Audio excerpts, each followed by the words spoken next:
Hello. So we are going to go ahead and get started with this review. I want to start off with saying that I believe in you guys and I know that you can do really good on this test. Even if it's on short notice, we're going to do awesome, okay? And so if you study, you will do very well on this test, okay? So let's get started. So here we're starting out with the periodic table from a long time ago. We covered it at the beginning of the year, so it might not be fresh in your mind, but highlight the metalloids first, okay? So when you get your test, you're gonna have a periodic table in it, and so I want you to go ahead and highlight your metalloids, which I have here in yellow. If you look at the bottom, we have that little mnemonic that we use to remember the metalloids. Please forgive my handwriting, but remember, baby Sally gave Ashley some tea will help you with that. And if you know the little mnemonic, that's going to help you out a lot because it's going to give you this whole area that I have right here. And then if I just remember that those are my metalloids, then I know my metals are all over here on this side, on the left-hand side, and then my non-metals are over here on the right-hand side, including hydrogen. Don't forget hydrogen, the weirdo. He is also a non-metal. I also remember that you've got 7 periods and those go across. So those are my horizontal ones, that's periods. And remember, I told you that you can remember that because at Memorial we have 7 periods, just like on the periodic table. And then my groups over here are the vertical ones that go down. And so I have 8 of those. Okay, so that's the periodic table in a nutshell. And here I've got the properties of the different types of elements. So you just need to remember this. This is common sense, right? We should know this. Metals are good conductors, malleable, ductile, silver or gray, and they're shiny or lustrous. While non-metals are the total opposite, right? Bad conductors, not malleable or ductile. They are dull, in other words, not shiny, and they are brittle, in other words, not malleable or ductile. So when you think of brittle, remember the lab that we did at the beginning of the year where you smashed on the chalk and it broke into pieces, right? And then you also smashed the aluminum foil, and so that was malleable, right? The aluminum foil is malleable and ductile, while the chalk is brittle. Metalloids are going to have characteristics of both, and they are okay conductors, not great conductors, just okay conductors. And so remember, these are like your friends who can never decide on anything. That's what the metalloids are like. Then elements. So here it asked you for examples, and I told you that you could draw a picture or you could write an example. So remember, elements are pure. They're all going to look exactly the same. Okay, all the atoms look exactly the same. And then a compound is going to be 2 substances that are stuck together. Here they're giving you the example of glucose. I gave you water. But we're going to have 2 different things that are stuck together that are chemically combined. And I said it's like their atoms are holding hands. Mixtures are going to be a mixture of different things, right? They're mixed together, but they're not chemically combined like compounds are. So here I have a mixture of elements. So here you've got, on the left-hand side, you've got some dark red ones, and then you've got some big white ones. And so that's a mixture, right? But they're not chemically combined, they're just sitting together. So we said that this is kind of like a salad. You can take out the tomatoes because I don't like the tomatoes, right? And so it's easily separated. Same thing here, I have a mixture of compounds. This is a compound and this is another compound, but they're different from each other, so they're mixture. And then here I have a compound here, I have an element and then another compound on the far right. And so there's my mixture of elements and compounds. And one type of compound is organic compounds. Organic compounds have these elements in them. So carbon, hydrogen, oxygen, phosphorus, sulfur, and nitrogen. Okay, and we learned it as chnops. You could do chopsin or different ways to remember it. But basically the main thing here is what I highlighted: carbon, hydrogen. Always look for carbon first and then check for the hydrogen. Be careful with things like this one, like this example that I put here at the bottom. Carbon dioxide is not an example of an organic compound because although it has the carbon right there, it does not have hydrogen. So that completely cuts it off, right? So it's definitely not an organic compound. Then this was just some practice.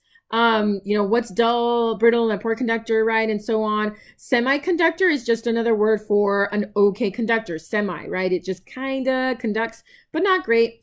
And then it's asking you for two examples here on the side, so you can pick any non-metals, metalloids, or metals for that. And then at the bottom, number 16 and 17, it has some questions, like it's asking about hydrogen. What is hydrogen? What is aluminum? Okay. Easy stuff. Then here we are getting into chemical and physical changes. So these are both properties of substances. This is what I can use to describe substances, like to describe an element or to describe a chemical like baking powder or something. I can describe it physically, right? Like it's a white powder. Or I can describe it chemically. I can say, oh, it's going to react when I mix it with vinegar.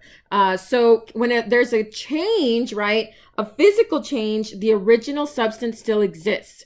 Like when water is frozen, it's still H2O, but now it's solid, but it's still the same original substance. But if it's a chemical change, there was a reaction and a new substance is made. The original doesn't exist anymore. For example, like baking soda and vinegar, that's a reaction, right? And we talked about the different things, how we know there's a reaction. There's like an unexpected color change. There's smoke. Sometimes there's a precipitate, which means that there's a powder that's formed, something new, right? Precipitate would be something new. A temperature change is another example of how I know that it's a chemical change, okay? And all those were in your notes in the little test tubes that went down the page. So here's some examples of questions. And so number one is talking about that precipitate I was talking about. It wasn't there before, right? That solid substance wasn't there before, so it's a brand new thing. And then number two and number three we don't have to do because that's endothermic and exothermic reactions. That's 8th grade concept. And then number four is asking about mixing sugar and water, right? But nothing is new is made. It's still sugar and water, so that's a physical change. Down here at the bottom, they're asking about C's and P's, right? You can write a C for chemical and P for physical. And I highlighted some questions that they love to ask. If I had to bet money, they would ask about these things. Digesting food is always chemical, right? Because you're burning your food, you're changing it into something new. It doesn't come out as the same thing, right? So it's something new. Metal rusting is always a chemical change. A candle burning is always a chemical change, right? That's the actual burning. But look at number 11. Number 11 is talking about the wax melting. That's a physical change because it's still wax, right? Kind of like water. Then we're getting into density.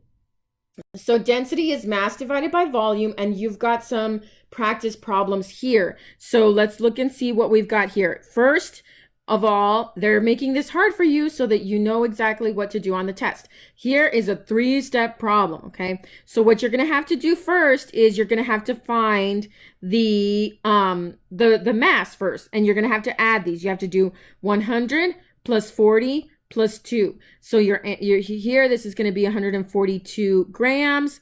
So that's your mass, right? This is my mass. Oh, it's already right there. And then here, you're having to do multiplication. You have to do length times width times height to find your volume here. So you're going to have to do 2 times 2 is 4 times 4 is 16 centimeters cubed. So that's my volume. Then all I have to do is divide. So it's 142 divided by 16, and that's going to get me my answer. And you are going to have a calculator, so that will help you out there. Then here's another example of the same thing, but now you're not multiplying. Here, well, first of all, you still have to find the mass, right? So I have to do 70 plus 0 plus 2. Okay, so my mass is 72. But now, instead of giving you a regular shaped object where you did like times width times height, they are giving you graduated cylinders, and you have to do displacement here, right? Remember, displacement is when something gets displaced. In this case, it's the water that I've got right here that's getting displaced, and I look at my before and my after, I subtract those, and I end up with 5 milliliters, and then I divide. So I do 72 divided by 5, And I use my calculator, and my answer is 14.4 grams per milliliter. Down here, I just included a little picture for you. Whenever we have something like this, right, water is always 1. So 1 gram per milliliter. That's always the density, sorry, for water. So if something is lower than that, like this vegetable oil is only 0.92, it's going to float, and the corn syrup is more than 1, so it's going to sink. And so the stuff at the top is less dense, and then the stuff at the bottom is more dense.